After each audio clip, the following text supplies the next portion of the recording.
hello, welcome. We're happy to have you guys here. Two of the fastest growing FinTech startups, I think, constantly brought up to me amongst VCs and founders. I think you guys have in total raised $500 million in venture capital funding. But there is an elephant in the room that I want to address before we get into the conversation, and that is Stripe. So if you guys pay attention to the FinTech ecosystem, you've noticed some news coming out of Stripe. I mean, of course, you two are well aware. I want to start with you, Michele. Yeah. Stripe launched something called Stripe Capital a couple of weeks ago to provide financing at a flat fee to their thousands of existing customers. So maybe you could explain sort of how that differentiates from Clearbanc and what you provide.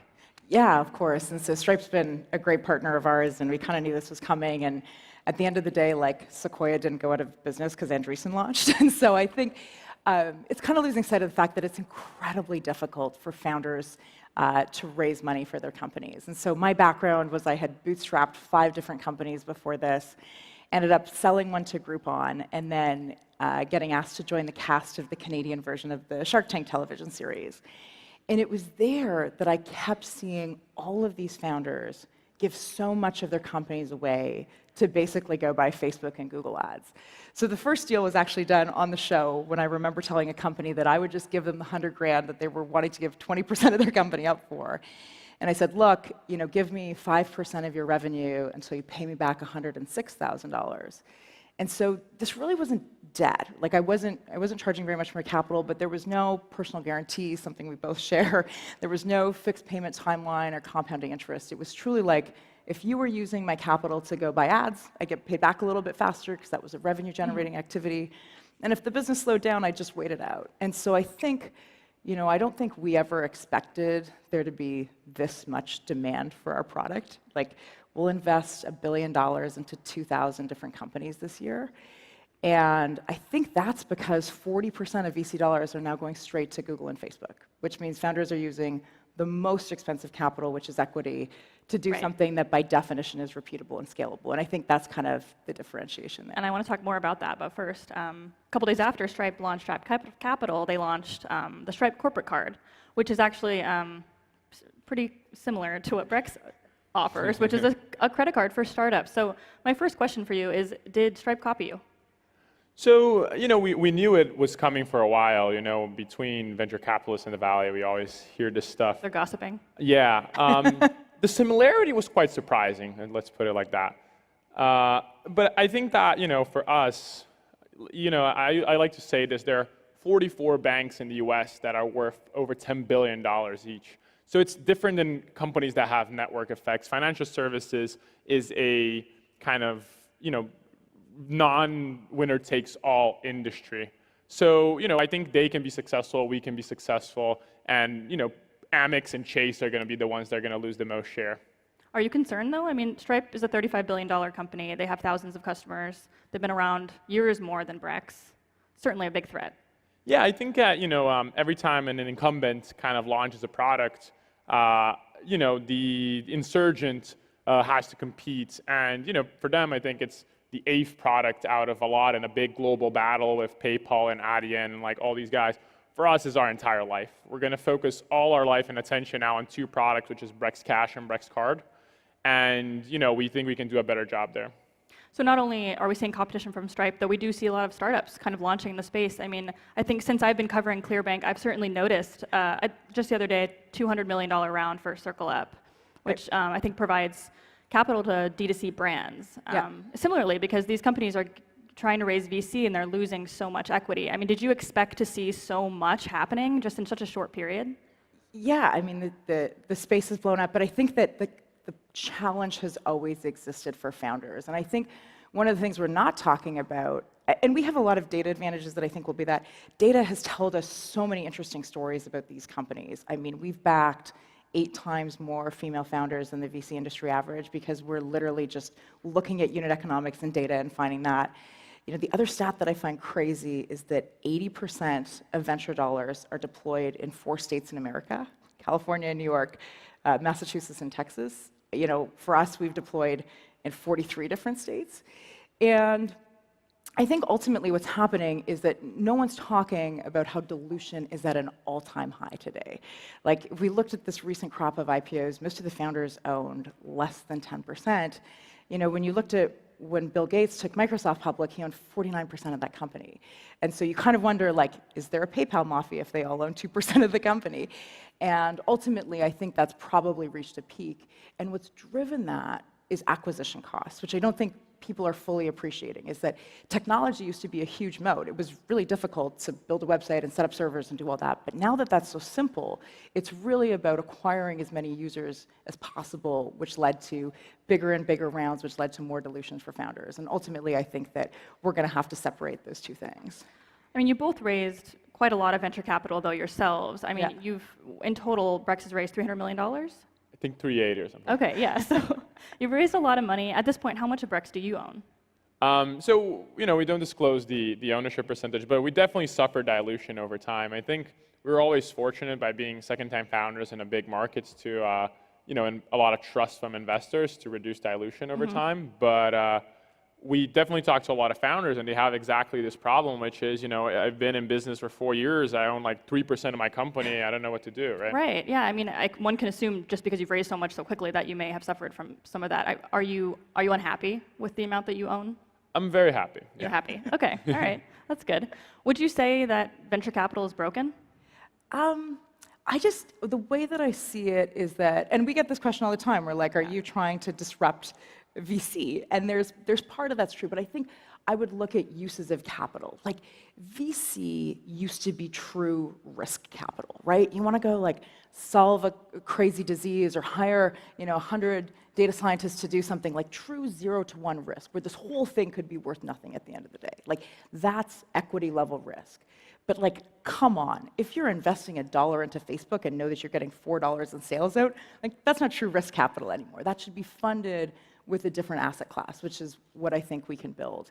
And ultimately, I think a lot of VCs saw that as well, is that there can be different asset classes depending on what your use of funds is. But what about this diversity issue? I mean, you already brought it up once. You've already funded so many women using this model, and people from states that are relatively untouched by venture capital funding. Right. Venture capital is a human-to-human business. It is me getting to know you, understanding what is incredible about your business, and taking that bet.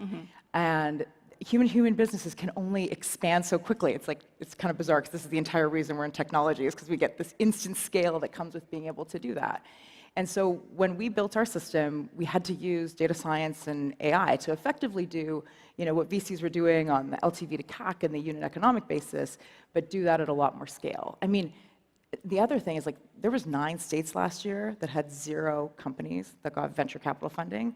I mean, This is America. The logical conclusion of that is that there was no good entrepreneurs in those 9 states. It's that the system, venture capital, hadn't reached that far. And so I think that that we can be a little part of that solution. And I mean, we're both serving all of these SMBs, which are half of the GDP of America. Like, we got a lot of ground to cover. Right, certainly a big opportunity there. Let's rewind a few years, though. I want to talk about Brex going through Y Combinator, which was 2017 that you guys? Winter 2017, yeah. 2017, so 2 years ago, 2.5 years ago, you entered Y Combinator as a virtual reality startup. Yes. So what was the thinking? What kind of VR startup, first of all, were you hoping to build? And at what point were you like, oh, I'll do a FinTech instead? So, we had a payments business in Brazil before, which is a payment processor in Brazil. And we sold that company, moved to the US, and we were tired of FinTech. We were, traumatized by the regulation, all these big banks, and everything was so hard. And we got to Silicon Valley, and we're like, oh, we're in the bleeding edge of technology. Let's build something very bleeding edge. And that was VR at the time. A little bit in, we were like, nope, this is really hard. Let's go back to our FinTech thing, which is a type of hard we already know. Right. And I think versus the devil you don't. Exactly. And I think the story of the foundation of Brex today, I can actually evolve it a little bit, because this product that we announced today was actually the first product we thought about doing. Okay. And we thought about it, and we're like, well, Brex, it wasn't called Brex at that time, and neither Cash, but this product that helps startups, keep their money and make payments. But at the time, we were like, who is going to give us their money if they never heard of this Beyond thing and Y Combinator? Probably good thinking. Like, it makes no sense. Like no one is going to trust us. So that's why we decided to go with a strategy of building, a charge card before, in which we're building a brand by giving people money, and then later on we could actually, help them and take their money. And for you, Michele, your co-founder Andrew, at what point did you realize that you were so passionate about founder equity that you wanted to build a business around it? The funniest part is me and my co-founder Andrew were totally different on this issue. I mean, he had raised a ton of venture money for 3 different companies before. I had bootstrapped 3 different companies before. And so he kind of understood like how hard it was. He's like, look, I basically got hired. I had to spend 3 to 6 months on the road. Every time a founder raises money, like even if you have the best company, you do 100 meetings and get 90 no's from like incredibly intelligent people. Like every single one of those like hurts in a different way.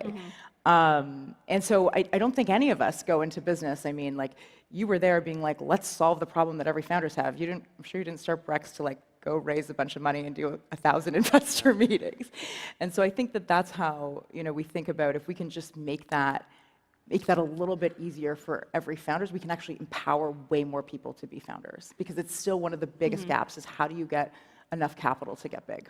So since you have both grown so quickly, I want to know, just as human beings, like what has been the most difficult part for you in building these fast-growing, fast-scaling businesses? I think for me, the most difficult part is probably, it's a mix between, I would say, the pressure and the people aspect. So, when we raise at these really high valuations, everyone is like, oh, wow, you raised at these super high valuations, right? But the way it kind of feels is more like, oh, wow, now this company has to be at least $10 billion before anyone is happy. So I think like the handling kind of the pressure and expectations from, everyone is quite personally tough. And I think from the outside, it seems like you're on top of the world. But in there, when everything is breaking and all your employees have a lot of expectations on you, it's, it's a lot of grind. Yeah, I mean, it's the founder journey is like at its best incredibly messy. I always say that, in any given week, there's going to be 2 things that are going to blow up. I'm going to have no idea what those are going to be, but it's going to be like, how do I fix these now? And I think, I share a lot of that. There's a lot of expectations. There's a lot of pressure on knowing what's going to happen in the economy, what's going to happen in what's going to happen with every competitor, that ultimately rolls up to you. And I think probably what's hardest as we scaled for me is like, I've always run little companies where I have really deep relationships with the people I work with. And now there's just, as you scale, I mean, we added 100 people last quarter. So there's just less and less of that that you get to have. And so, we got to figure out new systems to communicate and create those relationships, but it's not easy. So in the 2 years that Brex has been around, and for much of the 4 years that you guys have been around, people have been talking about the threat of a downturn. I mean, it seems like any day now there'll be a recession. At least that's how it, people talk about it. Yeah. One tweet away, one something away. Exactly. So we could all sneeze, right? Yeah. So obviously, you guys do rely on startups existing in the first place and raising and spending money. So how do your business models work in a recession? So I can take it first. So in our case, if someone actually tells you they know exactly how it's going to be in a recession, they're probably lying, because those recessions are completely different, based on how you look at them, right? They had very, very different aspects to it. So there's only so much you could do. So we have basically 3 things. One is our underwriting model is real time. So we're re-underwriting every customer every day. And the way recessions happen, they're not, hey, today's a recession. Now, the stock market may go up and down, but the spending and the defaults and all the things that actually impact our business, they're more gradual over time. So I think that's the fact that our underwriting model is re-underwriting every customer every day is a significant advantage that we have. The second thing we can do is raise a bunch of money and keep it in a bank account for safe days, which we do. So, a lot of people ask, oh, why did you raise so much money? We don't burn that much because we have kind of like a good business model. But we always have a lot of money in the bank for, if someday this so-called recession hits. Right, you're building a war chest. Yeah, we have it there, right? And I think the third thing is just being very mindful that it may happen and having your plan in case of like, okay, if this happens, like what will we do? And have it all planned out. Yeah, I think I share a lot of the same views. I think there's two things that are really unique about where we are in the market today. So first of all, we've been on the longest bull run in a long time. And the second critical fact is that employment is at an all-time high. And it would be highly unusual for us to get a consumer-led recession when employment's at an all-time high. What's probably more likely, because literally, you look at the stats, people are coming out of the woodwork that we didn't think would have jobs. These numbers keep going up. But what could happen, and what's probably likely, is that this is an investor-led recession. Equities take a tumble, and ultimately what that typically means is VCs pull back. And so we think that there is going to be way more great companies that we can fund if some of the VCs stop writing checks.